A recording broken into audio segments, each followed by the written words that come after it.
What's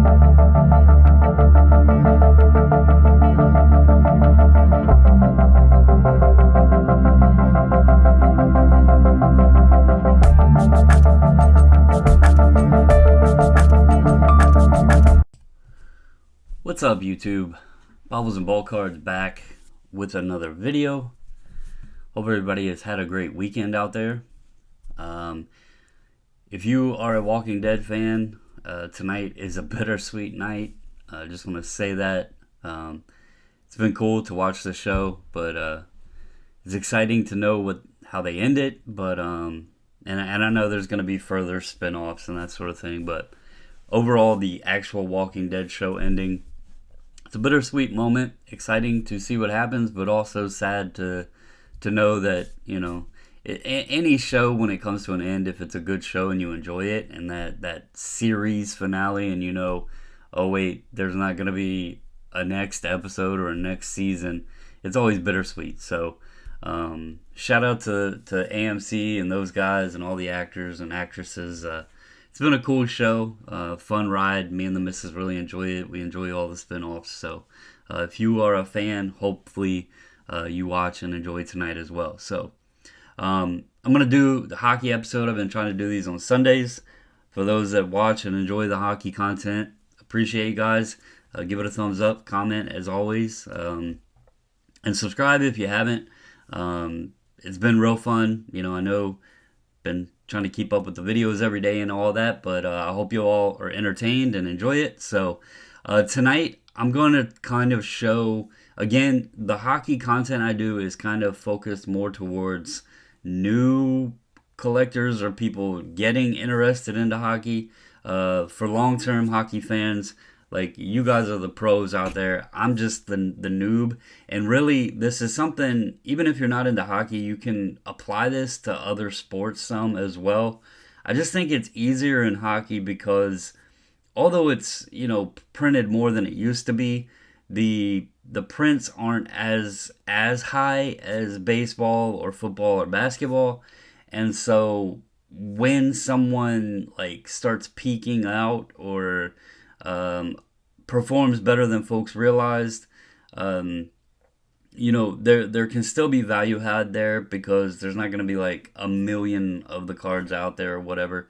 So I think it's a little bit easier in hockey, and you see more performance-based gains than just simply hype and the fluctuations. So I want to kind of show you guys a little bit on, you know, I've talked about him a lot. I've mentioned Jason Robertson is the player that I really grasped onto, and I've really been enjoying building like a PC of him as well as other Dallas Stars because I really enjoy watching the Dallas Stars games. So I just want to kind of show you guys where and how that all came about, especially as someone being new to hockey and hockey cards and all that. So right now I have the current leaderboard for scoring up. You can see he is doing very well already this season. He's sitting up here in the 6th spot currently with 27 points. The leader, Connor McDavid, as usual, has 34 points.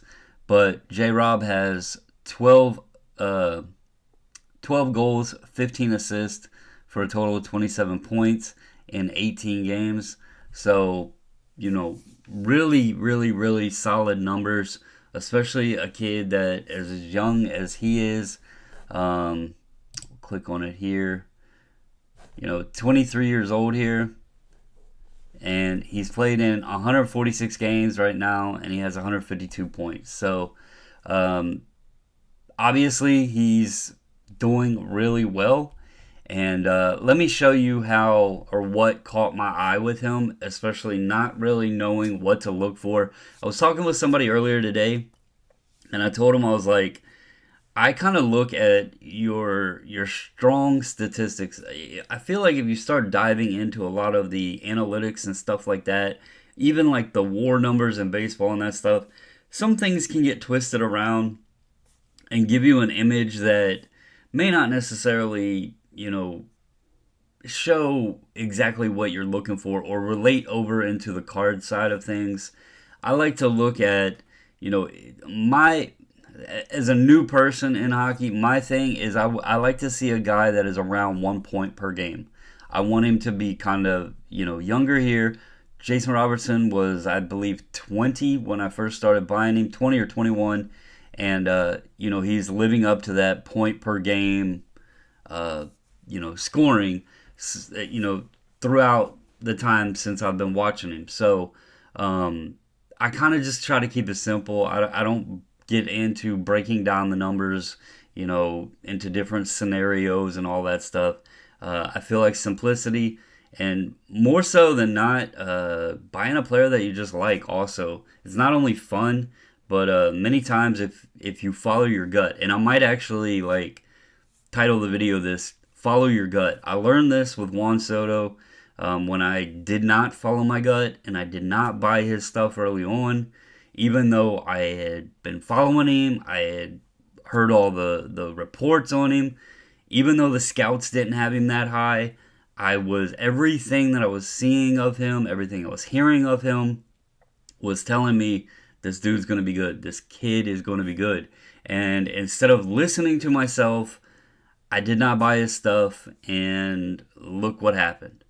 He became a star. So, I've tried to sink in and pay attention a little bit more with certain players and just stick to my gut. Whether that's buying somebody or not buying somebody, just kind of sticking to what I feel. And if I'm wrong, then so be it. But at least it was a player that I enjoyed following along with, keeping up with, and, having fun. So, but I find, a lot of times your gut is not going to steer you wrong. So, but there's J-Rob's stats and everything. Let's go over here, because what I did here is I pulled up just to show you guys what keyed me in on him very early. So I went to the 2020-21 regular season. If you go to 1920, there's not much data on him. He was involved in 3 games here, handful of games. We know what happened around that time. But if you go to 2020, 2021, and you come back here, so he had these 2 games in January, and then this one in February, and then right here, this group of games right here, he had 6 points in a 5-game span. 6 points overall in his first 8 games there. 1, 2, 3, 4, 5, 6, 7, 8. 6 points in his first 8 games of that season. And I was hearing the talk about him, and I was like, man, a kid as young as he is, and obviously Lafreniere was, talked a lot about. You had Kaprizov talked a lot about. And then here was this kid, Jason Robertson, and his young guns were real cheap. And he was going out just immediately putting points up on the board in the game. And I was like, let me just take a look at some of this kid's stuff. Let me take a flyer on him. I started watching him, and I was like, I kind of like what I'm seeing. And again, I'm new to hockey, so this could have just been pure dumb luck. But it was enough seeing this right here, and I'm going to show you guys. This right here was enough to tell me, go buy some of this kid. That's all it took. And so, I'll show you here. If you go back over here, February 22nd was the game where he had the 6th point. If you go over here to my purchases, February 23rd.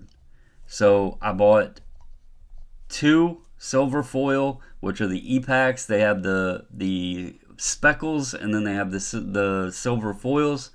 There was 2 of these on eBay. I bought both of them. Didn't even hesitate. $28.14 a piece. I was like, okay, there's only 2. Let me buy them both. I also went and hunted down. They had 2 of the French variations on there, $17.79 and $15, and I bought both of those. Keep in mind, this was February 2021. I told you guys I was buying comics and video games and stuff. I wasn't really buying sports cards, but this caught my eye, and I felt the need to follow my gut, start watching this player. I picked some of his cards up, and I haven't stopped since. It's been crazy.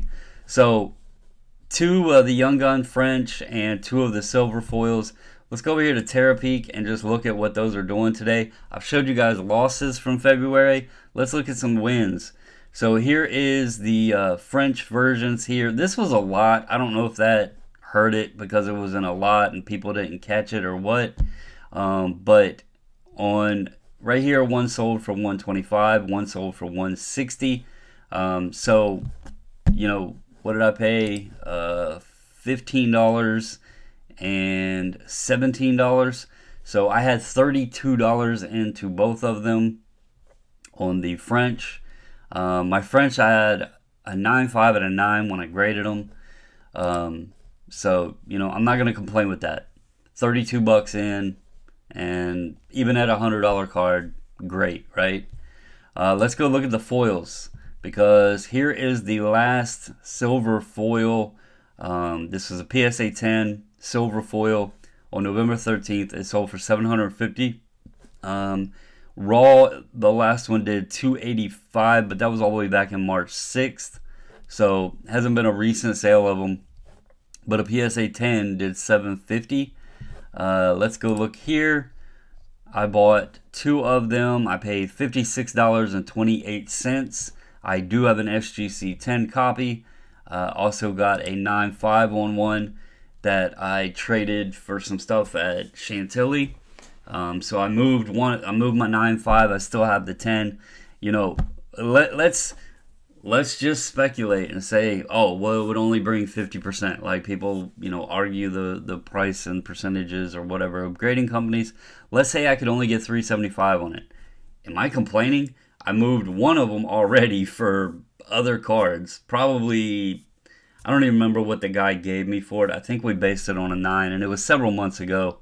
So I don't know for sure. I don't remember what he gave me, but I would guarantee it was a few $100. So let's just say right now $375 on the 10 I have. So let's say he gave me $150. Well, that's $525 in value over two cards that I paid $56 for. So, you know, and again, that's like a year and a half's time too, just over a year and a half's time. Moral to this story is I'm not here to tell people what to buy or anything like that. I'm not going to pretend to be a professional in hockey. But if you sit down and just start watching these players, I've told you guys, go here, you know, NHL rookie scoring, you can see it. I search it all the time. You go here, follow along. I love this list right here, looking at how many games they played, how many goals they're scoring, assists, and then cumulative points, and just like keeping a track on this throughout the season, seeing if there's a guy that gets on a run, like, you know, somebody that starts getting hot, especially if they're, you know, a younger player. Matty Beniers is only like, 19 or something like that. If he starts grasping the game more and more and more, and he starts getting on this run, you can assure that he's going to be a really good player. So anyway, I just kind of wanted to show you guys, you know, this back when he, this one I think it was, back when he, you know, came right out, and I caught this early. That's how I was able to buy those, and it wasn't, you know, it wasn't anybody told me to do it. It was simply I was following the rookies. I seen that he started off really strong. I started watching the Stars, started watching him. You know, he went on a period here where he didn't score a goal. I could have screwed up. But then obviously you see, you know, 3, another 4 assists right here. That's 7, you know, and he went on to have a pretty solid season. So that's kind of my story on how I got on to Jason Robertson as being like, I guess I like Alex Ovechkin and the guys on the Capitals and stuff too. There's other players I like in the NHL, but I would say my younger, like the guy I prospected on or whatever, was 100% Jason Robertson. Love watching that kid play. Love watching the Stars play. Been watching the Kraken with the misses too, so it's a lot of fun. If you're new to it, sit down, I highly advise signing up for ESPN Plus. You can watch, all the games unless they're blacked out in your area, and just catching games. Even, pick a team or sit down and watch various games each night, and check the stat boards, see who's doing good, who isn't, and just pick one and go from there. Um, yeah, it's a ton of fun. So that's all I got for you guys. Again, I hope you have a wonderful Sunday. Thank you to everybody that's been watching, commenting, liking, all of that stuff. Thank you to all the new subscribers. Really appreciate all of you.